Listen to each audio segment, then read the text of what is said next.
Vos ouvrages et ateliers lancés s'inscrivent dans un effort d'autofinancement de vos activités. Dans notre communauté, donc relevez-nous les points clés et aussi comment différencier votre... Enfin, il y a aussi, c'est C'est les deux ouvrages, ouvrages, oui. différencier votre entreprise et puis connecter avec vos clients. Vos clients, oui. Je pense que il faut préciser que l'ouvrage a été co-écrit avec un autre membre fondateur, Yves Koumassi, et la différenciation d'une entreprise. De nos expériences, on a essayé de voir comment, quand vous prenez les bouquins, c'est pas un grand volume. Hein. Non, les gens nous accusent très agréable à lire, que nous bien ne sûr. lisons pas. Voilà. Donc nous avons voulu que ça soit pratique. Et de nos expériences, il y a vraiment 5 phases sur lesquelles une entreprise doit se focaliser si elle veut se différencier. Alors, je vais insister plus sur la 5e, dépendamment du temps. Je vais suivre donc votre guide si je dois aller étape par étape ou bien.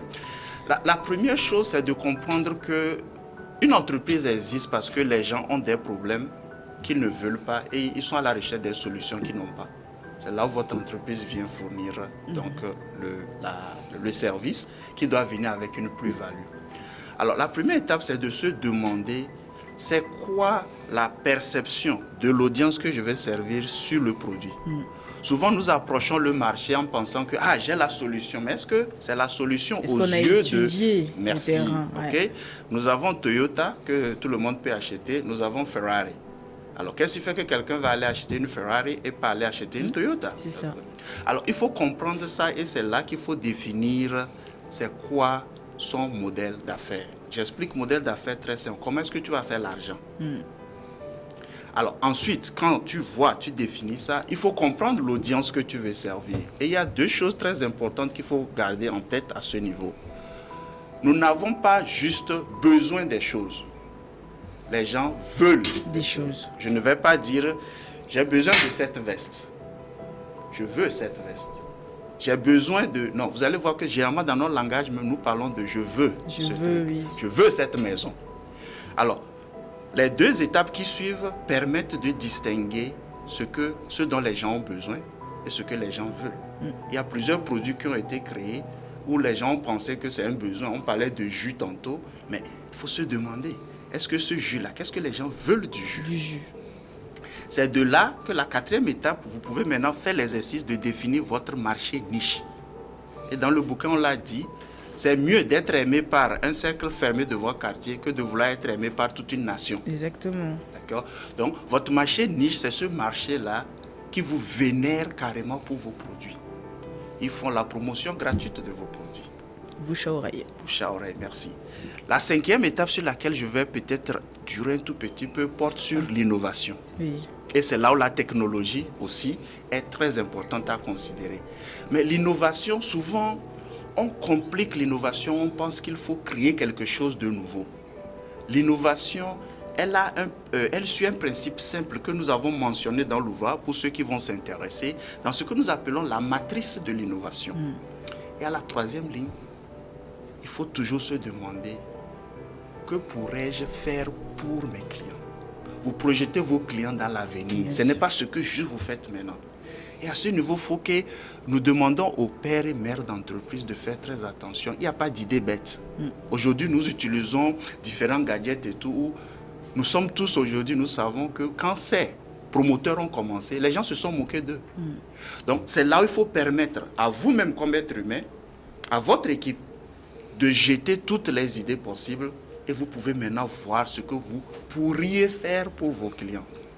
Et la technologie et l'intuition, la force intuitive, l'instinct humain est important. Et ça, c'est aussi une autre formation que nous apportons dans les ateliers parce que la technologie aujourd'hui nous aide. Et je suis que M. Lonson ajoutera un mot là-dessus.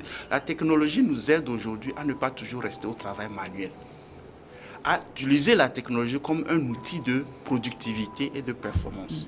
Il faut innover. Rénover, merci, et continuer par innover. Et l'intuition, je pense que nous la négligeons souvent et la limitons à la sphère spirituelle.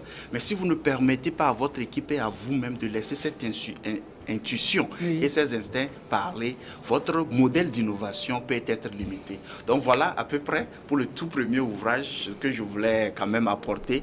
Et peut-être côté technologie et innovation. Oui, monsieur Lawson, vous voulez rajouter quelque chose? Non, je pense que par rapport à l'innovation, il y a plusieurs éléments qui vont entrer en jeu là-bas. Et c'est surtout là-bas que la technologie va vraiment aider. Aujourd'hui, par exemple, on peut rester ici au Togo et travailler sur des projets dans le monde entier. Donc, c'est ce que la technologie a apporté. Et c'est cette solution-là que nous apportons maintenant au niveau des entreprises. Voilà. Et justement, où est-ce qu'on peut trouver vos ouvrages Ils sont à Bon Pasteur, à Lomé. à Lomé? Oui, à Bon Pasteur, non, Notre-Dame, notre librairie Notre-Dame de Cotonou. Ok. Et sur Amazon. Donc pour ceux qui sont familiers avec les achats en ligne. Amazon et Amazon, Bon Pasteur. Bon Pasteur à Lomé. À Lomé, et la librairie Notre-Dame de Cotonou. Ok. Oui, Bah, de toute façon, avec les recherches, on peut tout trouver. bien sûr. Et avec la technologie. Technologie. Qui fait, l'information va tellement vite. Oui. Vous voulez rajouter un petit mot de fin, messieurs? Oui, rapidement, je pense que la communication est très importante dans tout ce que nous faisons. Et j'inviterai l'audience à se procurer aussi le second ouvrage qui porte sur connecter avec vos clients. Et là-dedans, vous allez découvrir l'importance, d'accord, de la communication, ou ce que nous appelons la formule donc, de communication, qui inclut 4 ingrédients. Mais comme c'est le mot final, je vais laisser à l'audience d'aller découvrir donc, ces 4 ingrédients-là en lisant.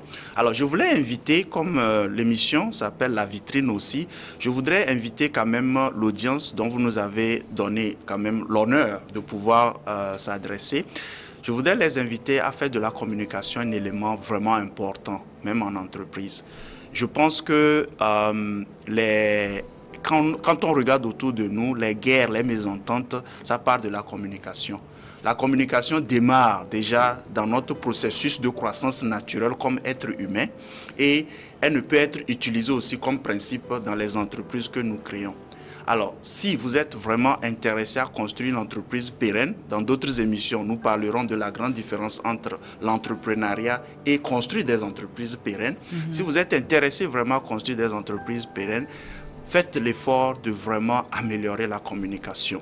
Et il y a des gens qui aident. Je pense que vous partagez avec nous déjà comment aussi à travers l'émission, vous voulez aider.